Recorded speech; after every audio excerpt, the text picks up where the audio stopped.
Sylvie Rivière encore. Écoutez, je voulais vous présenter Laurent, qui est donc maraîcher à Neuville. Laurent avec qui j'ai travaillé de nombreuses années quand j'avais mon restaurant. Il n'y a pas si longtemps que ça en fait, c'est pas si vieux que ça. Donc Laurent, tu nous fournissais des légumes. Ouais. En fait, l'avantage d'acheter chez un maraîcher, enfin chez Laurent en tout cas, je ne sais pas comment ça se passe ailleurs, c'est qu'il n'y a pas de pesticides, donc on sait ce qu'on mange.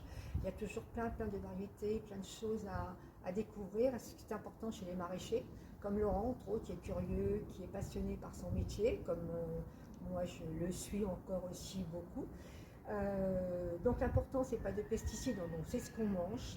Et voilà, on va peut-être voir quelques petits légumes que tu as. Donc oui. Là, on est sur les betteraves, on est sur la saison de la betterave.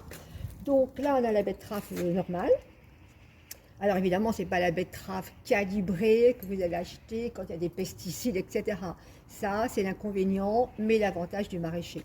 N'est-ce pas, Laurent? C'est ça. Hein, voilà. Les légumes, ils ont une autre tête, mais ils sont bons. Voilà. Parce que dans le corps, il y a plein de vitamines que ce que vous achetez ailleurs.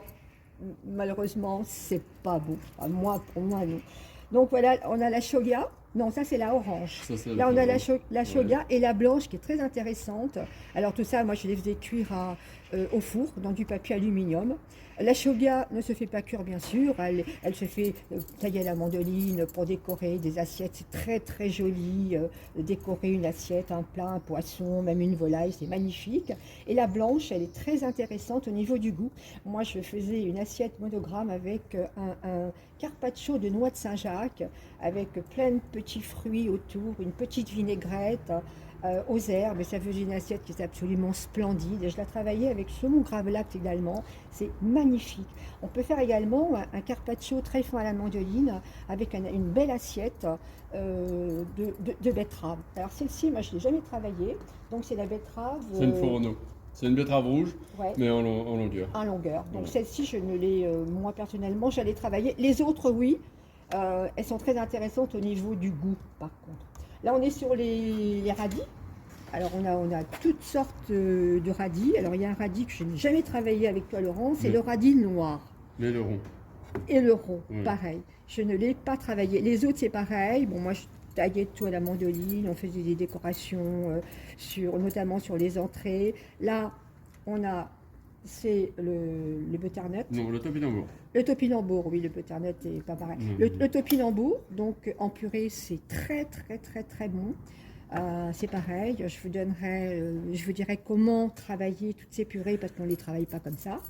Là, on a le liantis. Le liantis, ça, je ne l'ai jamais travaillé, c'est pareil. Ça peut très bien se faire en purée, toujours pareil, il faut le cuire. Là, on est sur les radis. Là, on est sur le jus dessus gris. Alors, moi, je ne l'épluche pas. Par contre, il faut le faire ruisseler à la poêle avec échalotes, des petites épices, etc. Par contre, il faut bien le mixer. Et surtout, c'est de passer au tamis, sinon on va avoir toute cette peau. Sinon, il faut s'armer de patience. Et puis, écoutez, vous prenez votre rasoir et puis vous y allez, vous enlevez la peau. Ici, on est sur les butternuts. Bon, celui-là qui est connu, et ça c'est le butternut rond que je ne l'ai jamais travaillé. Donc, ouais, on peut le couper, on peut le vider, on peut faire une soupe, la remettre à l'intérieur. Ah oui, faire une petite soupière. C'est marrant, ça fait une soupière. Ça se fait beaucoup, ouais, ça, ouais, chez les vieux chefs, les grands chefs, avec des petits croutons, de la truffe. C'est magnifique. Hein, ah, oui. Ça, je vais le travailler, on le travaillera. Là, on est sur les choux de Bruxelles. Normaux, et là on est sur le chou de Bruxelles rouge, original aussi. Les carottes, donc là c'est la orange. Okay. On a la carotte jaune et pas la carotte noire là.